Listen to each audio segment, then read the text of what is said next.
Does it exist? No. It doesn't exist. It's not achievable. Okay? So, anyways, you're going to see later on when I continue with the argument that I'm going to use the ruler and the idea of the infinite ruler to talk about infinite past time.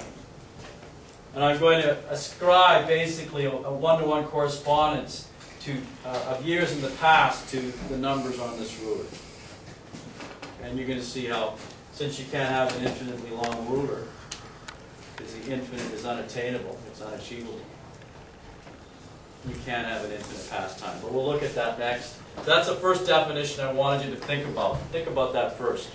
The infinite, right? What the atheist ends up doing is he has to make the universe infinite. He has to give it infinite mass. He has to give it infinite time. He has no other option. I mean, even though I think this proof is valid, let's say it wasn't. Okay, as Catholics, as Christians, we could still have an infinite universe and still prove that there's a God. There's other ways, there's other proofs. And later on I'll go into that, not necessarily with you guys, but I'm going to present YouTube videos on that, okay? There's St. Thomas's 5 proofs, which some philosophers, modern philosophers, really haven't done a fair job at depicting.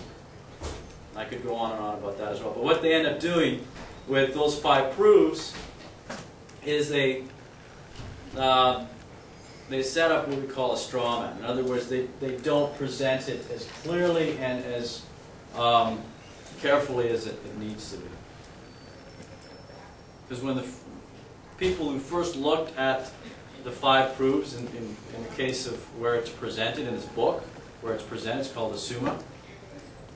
Back in the medieval time, they had lots of training before they were presenting the material in this book. So when it's presented nowadays, the 5 proofs are just put up in front of you and they're kind of dismissed right away because, again, they're not properly presented.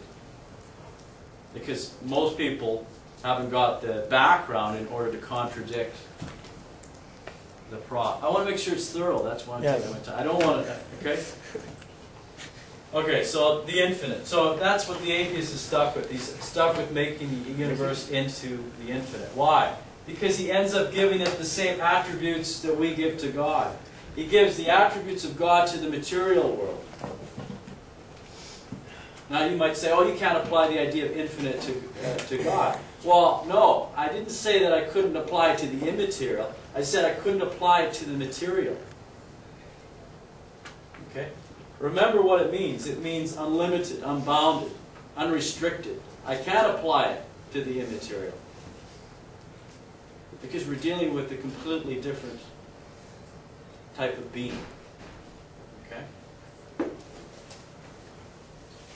So that's what they're stuck with. They make everything, they end up giving a lot of what we ascribe to God, they ascribe that to the universe. Or infinite amount of universes. Right? Okay, so the other thing that we're going to talk, I'm going to make use of is potency or potential. What do I mean? I'm taking up so much time here. But this is it. Just give me 5 more minutes and we'll go on to physics. Potential. Okay? What I mean by potential is the ability of something, whatever it is, to change characteristics, to change form, okay? To move. Okay? So anything that undergoes change, okay, has the potential to do that. And whenever I talk about potential, it's with respect to the potential to become something actual. Okay?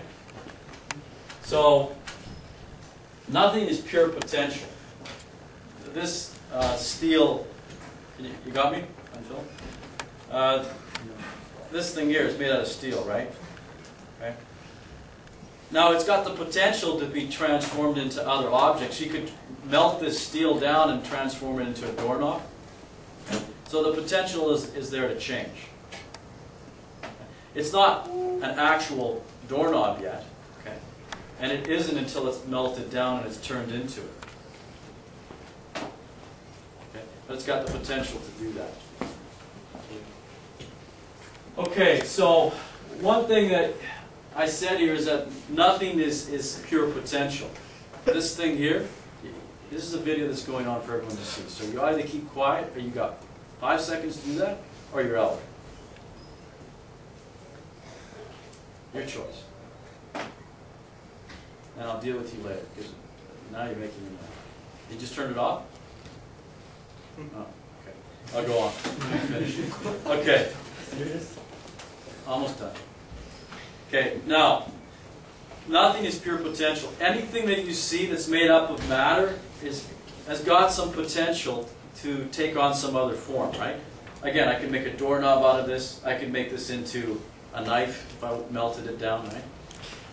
So, everything that we have around us is made up of potential and the actual. This is actually a nozzle, right? Or a faucet. It's got the potential to be something else. Okay, so matter is a mixture of the two. Matter is a mixture of the potential and actual. Okay. Now, if we can show, this is what I hope to do with the proof. If we can show that the universe, okay, it doesn't have infinite pastime, that it is limited to a finite pastime, then I will be able to come to a point where I can show that something started the universe that's not conditioned by time, that doesn't have time anywhere in its nature. Okay? It's what we call trans-temporal. Independent of time. There's nothing that has to do with time within it. Okay? That thing could not change. I'm going to show that thing cannot change, and therefore it can't change. It doesn't have any potential in it. So the first thing what I want to show you is that thing is trans-temporal. We'll come to that point. And then we'll use this idea of potential. And we'll use this idea of potential in order to show also that it must be immaterial. Okay? It can't be matter. Now, will I have shown that I have the God of traditional theology at that point? No, but it's a beginning. Okay, at the very least, I'll have shown that it's not made of anything that we call the universe, right? It's not made up of matter, and it's not something conditioned by time. Again, it can't be the universe or another universe, because the universe is conditioned by that, by time. Okay. So, thank you. I don't have any.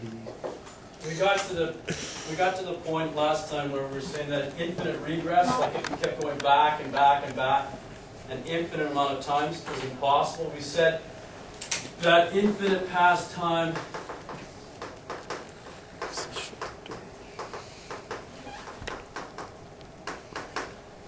we said that we showed that couldn't be the case. Okay?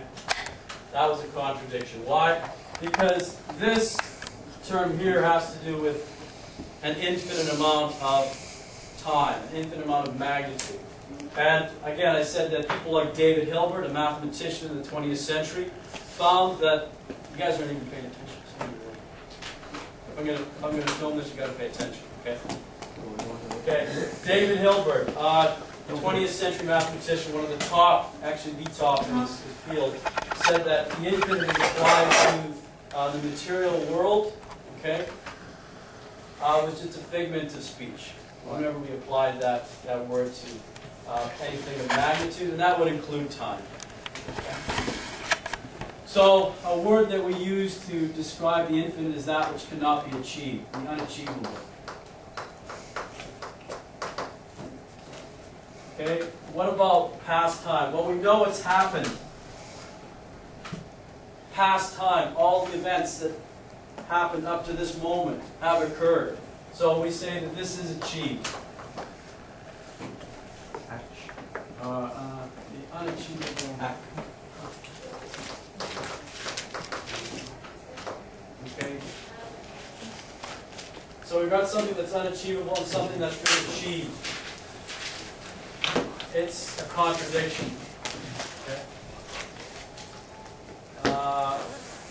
I guess to properly stated, I would say the unachieved, right?